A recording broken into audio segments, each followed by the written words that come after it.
Russia is burning, not metaphorically, literally. At this very moment, at least 6 of Russia's largest oil refineries are either burning, halted, or limping at reduced throughput.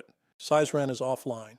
Ryazan, 200 kilometers from Moscow, is offline. Central Russia's refining backbone is operating in a state that, in any other war, would be called emergency triage. And in the middle of that crisis, the Kremlin did something it almost never does on camera. It threatened. It postured. It warned foreigners to leave Kiev. It promised what its own spokesman called systematic strikes on the Ukrainian capital. And then within 48 hours, it began quietly walking that threat back. This is not a story about a press conference. This is not a story about a diplomatic exchange. This is a case study in what happens when a nuclear-armed state runs out of usable threats. Putin was not persuaded. Putin was not negotiated with. Putin was forced.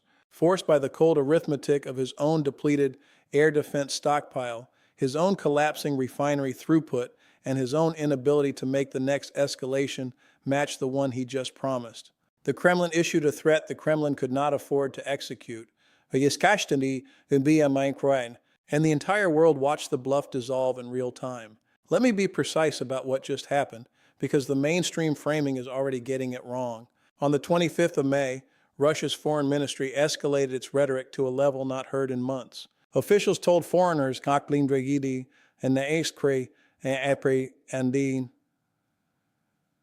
including Americans, to leave Kiev. They promised waves of systematic strikes against government quarters in the capital. The implication was a campaign, not a single salvo. Within 24 hours, the Institute for the Study of War assessed that select Russian officials were already walking that threat back. Within 72 hours, the Kremlin was issuing orders that gave the game away, orders telling Russia's own commercial banks, including state-affiliated giants, that they would have to shoot down Ukrainian drones themselves because the state could no longer guarantee their protection. Pull the lens back. A nuclear power threatening Kyiv on Monday is asking its banks to organize their own air defense by Wednesday. That is not strength. That is improvisation under fire. And it gets even more serious from here. So, now let me walk you through what this actually means at the strategic level, because the surface story, Putin threatens, Putin backs down, is the least interesting part of this event. The real question is why the threat collapsed at all. Russia has spent 3.5 years demonstrating that it does not particularly care about civilian casualties in Kiev. It has bombed hospitals. It has bombed energy nodes in winter. It has bombed apartment blocks. So, when Moscow announced systematic strikes and then did not deliver systematic strikes, the explanation cannot be restraint. The explanation has to be capacity. And capacity in this war is not a question of will. It is a question of missiles and inventory, refined fuel and tanks, and air defenses that are no longer where Russia needs them to be. Rewind to where the Russian assumption set actually came from, because to understand the humiliation, you have to understand the doctrine that produced it. From the first days of the full-scale invasion in February 2022, Russian strategic planners operate on 3 foundational assumptions. First, that escalation dominance belonged permanently to Moscow, that any threat Moscow issued would be louder, costlier, and more credible than any Western or Ukrainian counter. Second, that deep strikes into Russia were politically impossible because Western partners would never authorize them and Ukraine could never build them domestically. Third, that the Russian rear, the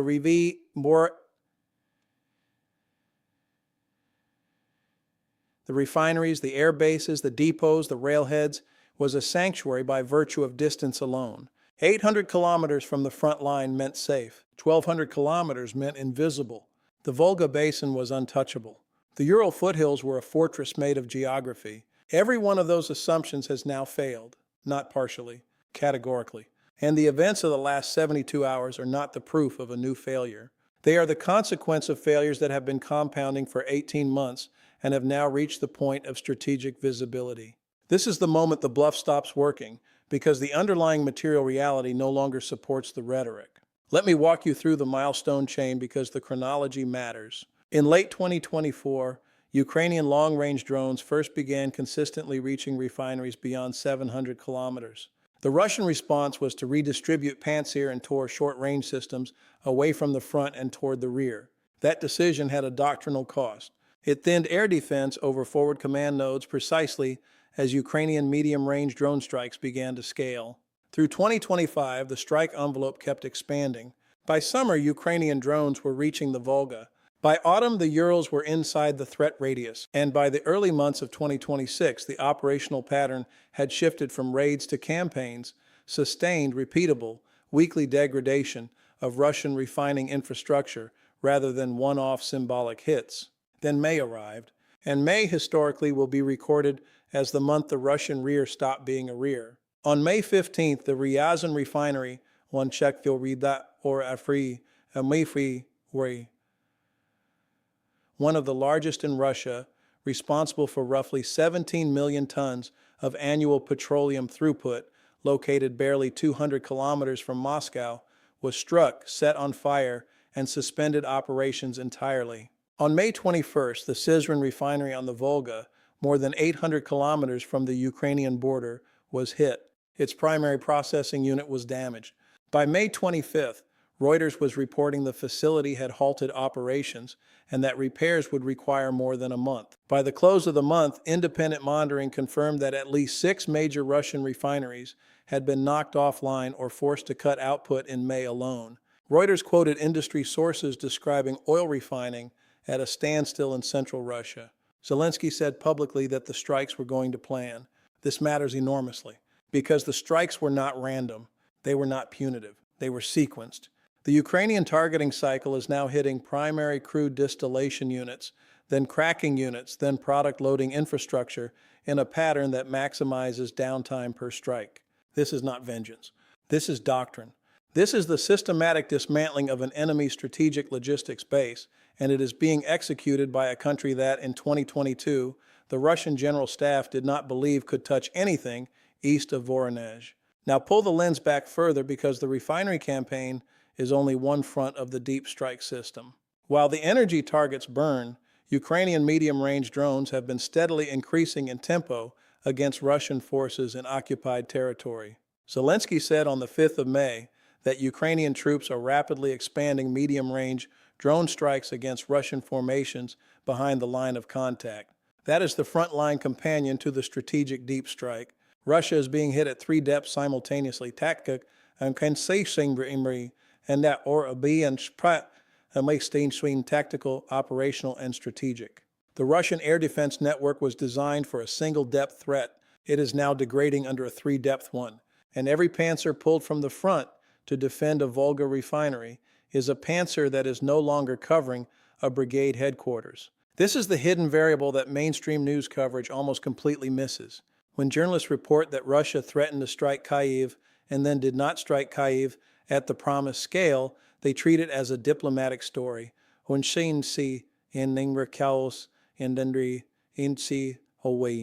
Restraint, signaling, posture, it is not a diplomatic story. It is an inventory story. Russia's stockpile of long-range precision strike munitions, the Iskanders, the Kalibrs, the KH-101s, is not infinite. It is consumed faster than it is produced. Every massive overnight barrage that the world reports on costs Russia weeks of industrial output to replace. The decision to launch a wave of 600 drones and dozens of missiles, as Russia did earlier this spring, is a decision to spend down a finite stockpile in pursuit of a political effect. And when the political effect fails, when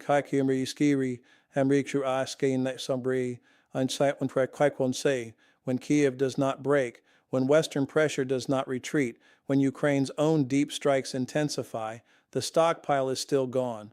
You cannot threaten systematic strikes if your missile production cannot support a system. You can only threaten an episode. And an episode is what Russia delivered, while pretending it was a campaign. This is the deeper humiliation.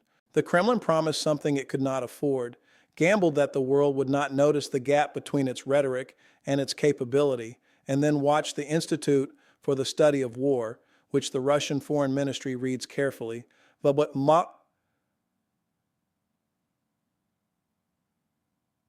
publicly document within 48 hours that Russian officials were already walking the threat back. The bluff was called by analysts before it was called by armies, and it was called because the underlying data, the strike tempo, the refinery downtime, the inventory drawdown, no longer supported the words coming out of Moscow. And it gets even more serious from here, because the order to Russian banks, wykazują inatwarkawai likazichiu fazi airfort, to organize their own air defense to physically shoot down Ukrainian drones over their own properties, is not just operationally absurd, it is doctrinally catastrophic. In any functioning military state, the protection of critical financial and economic infrastructure is a non-negotiable function of the national air defense system. When the state tells its commercial banks that they are now responsible for their own air defense, it is making a public admission that the air defense umbrella has gaps so significant that they must be covered by improvised, decentralized, civilian-managed solutions. There is no historical precedent for a major power outsourcing strategic air defense to its commercial banking sector. None. This is what late-war improvisation looks like when an authoritarian state can no longer publicly admit that the war is going badly, but can no longer privately pretend that the existing arrangements are working. Now zoom out to the state level and industrial consequences, because this is where the Kiev climb-down stops being a single news cycle and becomes a marker in the long arc of the war. The Russian economy since the invasion has been propped up on three structural pillars: energy exports, sanctions evasion, and the credibility of the Russian state as a guarantor of physical security inside its own borders. The Deep Strike campaign attacks all three at once. It attacks energy exports by reducing refined product availability for both domestic consumption and export. It attacks sanctions evasion by destroying the very export infrastructure through which evasion is laundered. And it attacks the credibility of the Russian state by demonstrating week after week that the state cannot protect its most valuable industrial assets, even at distances Moscow once considered geographically immune. The fuel market consequences are already visible. Reports throughout May describe regional fuel shortages, queuing at petrol stations in parts of central Russia, and price pressure on retail diesel and gasoline.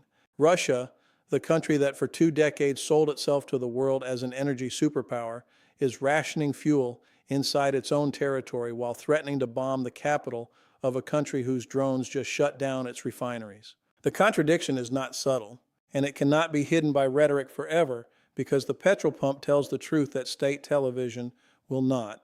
Pull the lens back one more time, because the strategic forecast depends on understanding what the climb-down signals about the next 6 months. Russia's threat to systematically strike Kiev was not improvised.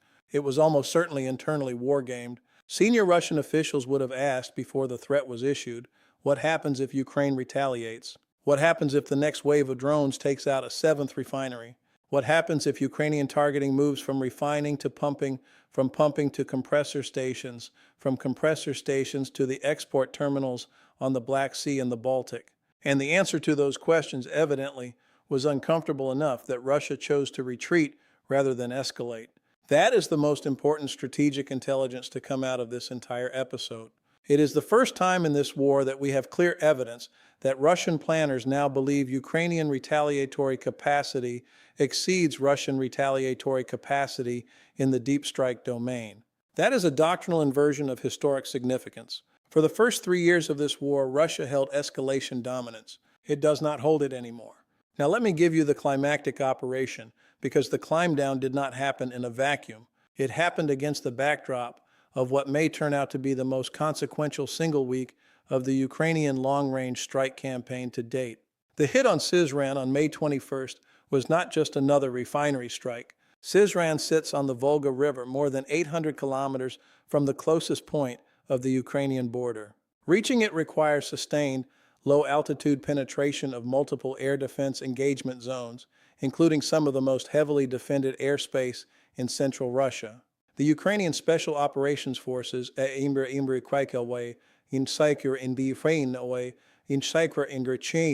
operating in coordination with the GUR military intelligence and the unmanned systems forces, executed a strike that not only damaged the primary processing column, but, according to Reuters industry sources, inflicted damage requiring more than a month of repairs. Combined with the Ryazan strike 6 days earlier, that single fortnight removed a meaningful fraction of central Russia's refining capacity from the market. It is one thing to threaten Kiev with words. It is another thing to be told in the same week that two of your largest refineries will not be producing fuel for the foreseeable future.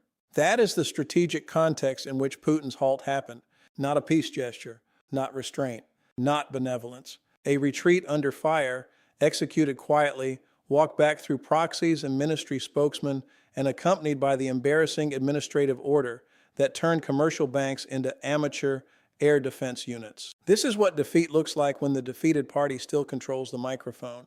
The words remain defiant. The actions tell the actual story. So what is the broader lesson here?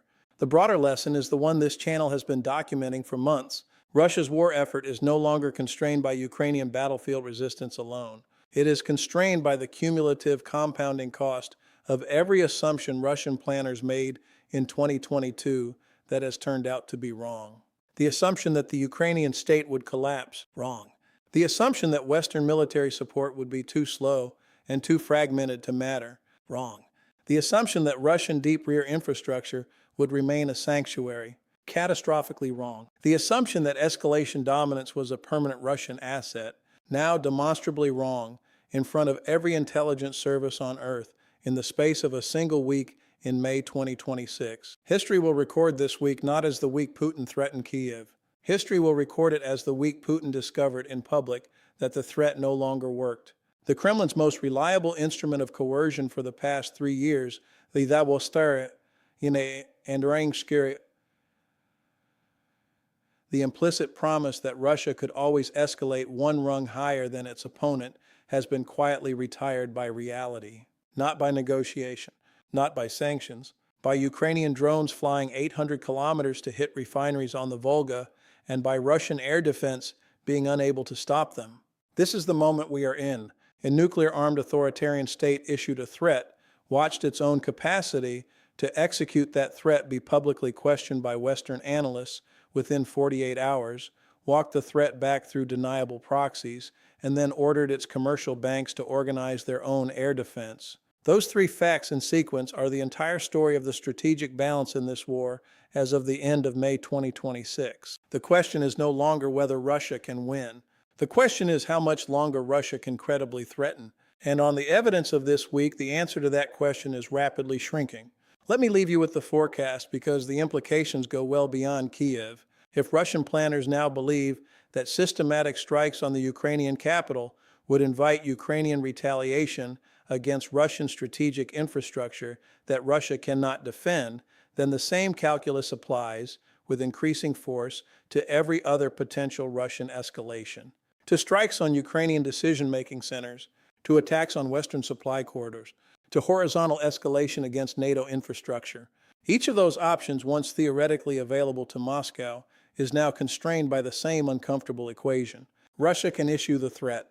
Russia cannot guarantee survival of the retaliation. And once that calculation enters Kremlin planning at the operational level, the entire posture of the Russian state in this war begins to shift from offensive coercion to defensive preservation. That shift is happening right now. The walkback on Kiev is the visible surface of it. The refinery fires are the underlying engine of it. And the next 6 months will tell us whether Russia accepts the new reality or attempts one final, desperate, high-cost escalation to reassert a credibility it no longer possesses. Those are the questions worth watching. And they do not have simple answers. They are going to define the closing chapter of this war, and the answers are arriving faster than most analysts predicted even 3 months ago. Stay with this channel because every week the pattern gets clearer and the strikes get deeper and the gap between what Moscow says and what Moscow can do gets harder for the Kremlin to hide. If you want to keep getting these breakdowns ahead of the mainstream cycle, subscribe and turn on notifications. We are pushing toward the next subscriber milestone, and every new subscriber helps this analysis reach more of the people who need to see the war the way it actually is, not the way it is being narrated. The bluff has been called. The doctrine has shifted. And the next move belongs to a Kremlin that just learned in public that its oldest weapon no longer works.